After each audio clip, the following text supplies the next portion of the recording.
G'day guys, so Paul here with another video. Today I'm going to be talking about my CO2 and how I set it up recently. As you can see, I also added some plants to this tank here, and around the back is the CO2. I was going to do a how to set up CO2 and how it works and stuff video, but I think I'm just going to let you guys know what I did and kind of show you how the tank's going. I did attempt the whole how-to sort of thing. It didn't end up going too well, so I'll show you some clips of how it went. To start off, I'm going to be adding the citric acid to the first bottle.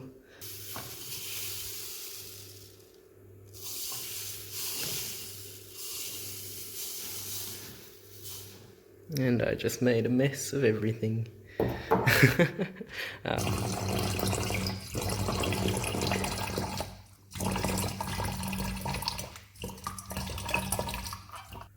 Oh, this is not going to end well, I can tell you that now.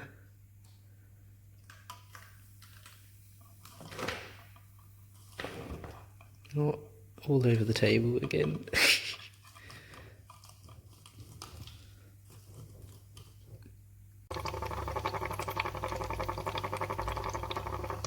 It's a little too pressured, and I might have opened it a little too much.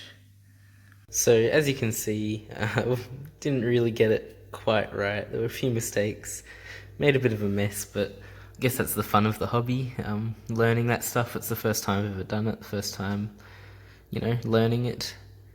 I redid the drop checker thing. When I first set it up, it was just yellow for ages, and I think I might have done it wrong. I think I put too much water in and all that, but it's green now. I ended up turning down the CO2 that's coming out. There isn't a huge amount coming out, but the indicator's green, so should be enough. It is a small tank after all. So yeah, I added this Anubias into this tank.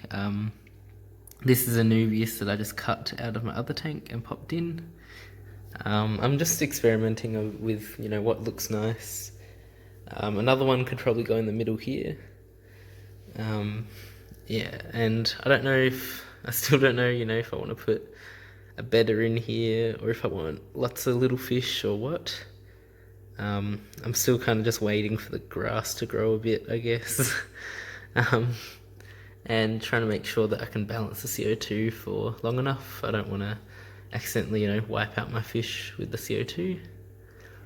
And yeah, just sort of seeing how it goes and making sure I don't have any, huge algae outbreaks or anything ridiculous. So that's this tank's update, I guess. That's what's happening. So another thing that I did during the week, I guess, was got this new filter. I did film sort of a video for it, but I thought I'm not going to post it. It was kind of rushed, and I was, just woke up and I was very just like slow and not talking much and stuff. So that filter is on here now. It's a Aqua One 500 hang on back, and it's doing really well. You may not be able to tell, but I can see that it's a bit clearer in here. The tannins aren't going to go away anytime soon because the wood is still leaching stuff, which is fine. I'm happy with the tannins. It's not a huge bother. Sometimes I see photos of when I first set it up and how clear it was, and I do like the look of that. But quick side note about this filter, you can probably tell that it shouldn't be like this. It should be on the edge of the glass like here. It doesn't fit at the back of my tank or on any of the other sides because of this little bit here. And I do plan to get a new lid or change the lid. These pieces here are really loose, and I doubt this balancing on it helps.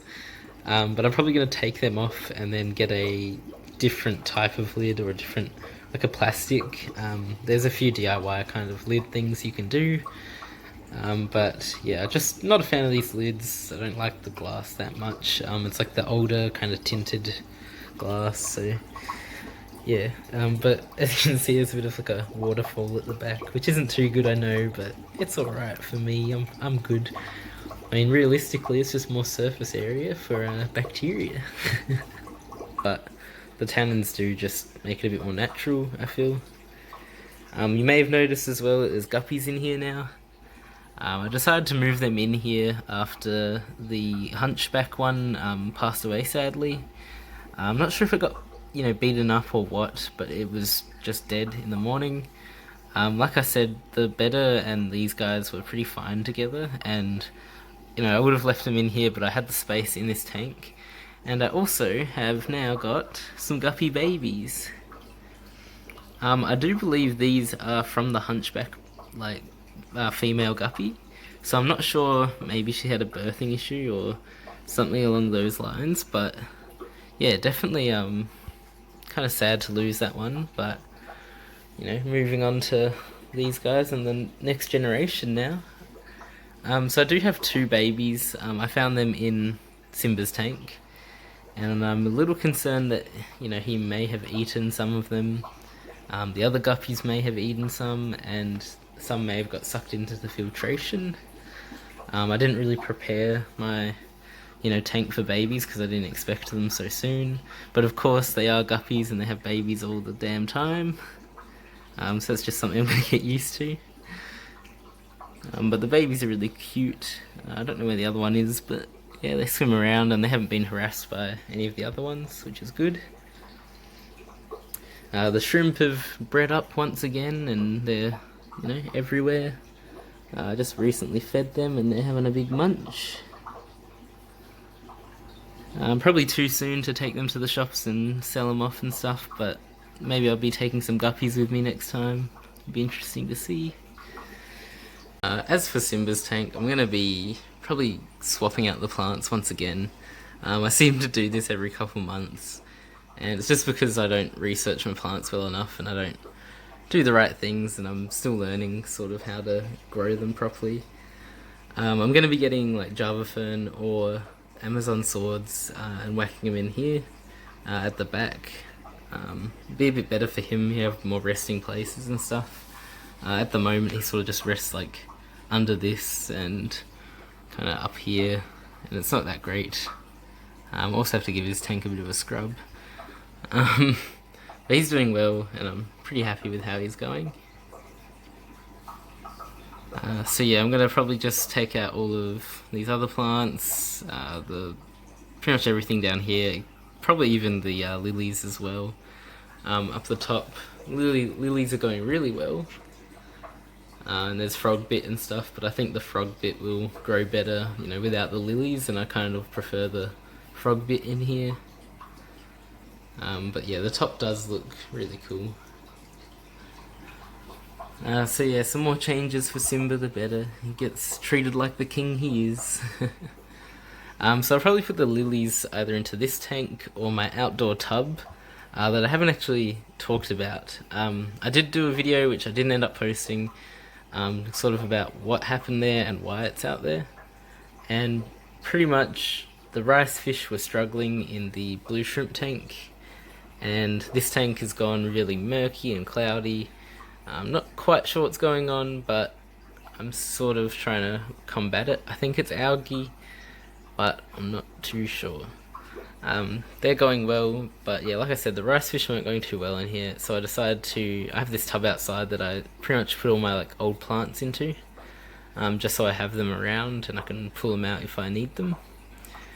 And I decided to put my rice fish out there, so let's go take a look at that. So this is the tub here. Has 5 rice fish in it. You can see maybe there's one over there. I move some stuff. There they are, a couple. So there's Java moss, there's whatever this plant is, I keep forgetting, I looked it up. Duckweed, I just removed a bunch of duckweed so we can see in a bit better. There's even some cherry shrimp in here. They just got caught up in plants and stuff when I put them out here, I didn't notice. And they're still surviving and they're doing well, which is great. I'm really happy with it. It has sand in the substrate. I know tubs like this don't really need substrates, but it's in there. It is what it is, I guess. There's even a big old snail. So I plan to keep them out here for as long as I can. I really enjoy the idea of having like a pond or a tub. At the moment I can only do the tub, but hopefully in the future I'll be able to get a little pond would be awesome. But yeah, I really like it. Come out here and feed them, and you know, they have a little munch, which is cool. I change the water every now and then. It was raining for a while there, and it was almost overfilling, so I had to empty it, and then it would fill up again with rainwater, which isn't a bad thing at all. You know, it's pretty natural, which is nice.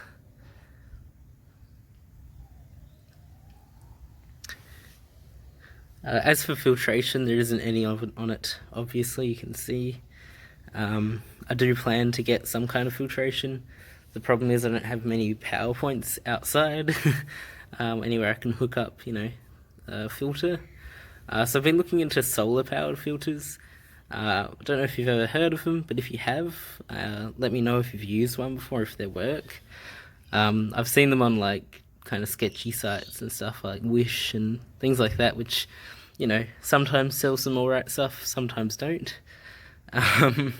So I kind of want to, you know, see if they would work or not. They're not, you know, extremely expensive, and they just more so move the water around. But at least that's something.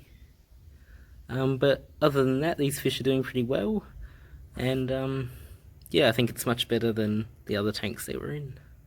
So that about does it for the video today. I hope you enjoyed watching me fail with the CO2. I just bumped this up a little bit, probably a little too much. I might just turn it down, just to see, you know, if this will change, or if it will go yellow, or if it will go blue, and if I can have a little more CO2 pumping through. So let me know what you think of, you know, this tank now with the extra Anubias, with the CO2 going and all that. And yeah, let me know what fish you think would be good in here. I'd really like to hear ideas. Thank you to the people who did, you know, give some ideas on the last video. But, you know, always welcome for some more. The reason I'm thinking better is if the CO2 is too high, from what I understand about bedders, they're not going to get affected too bad. Like, they're not going to just die from not being able to breathe, because they can obviously breathe from the air. But I don't want them relying on that. You know, I don't want it to be like chock full of CO2 or anything. So that's why I'm thinking better. But I know that a lot of small fish in a tank like this could look really nice. So once again, let me know your thoughts. If you have any tips about CO2, let me know. I'd really appreciate that. And yeah, anything else you'd like to comment, go ahead. I'll see you in the next video.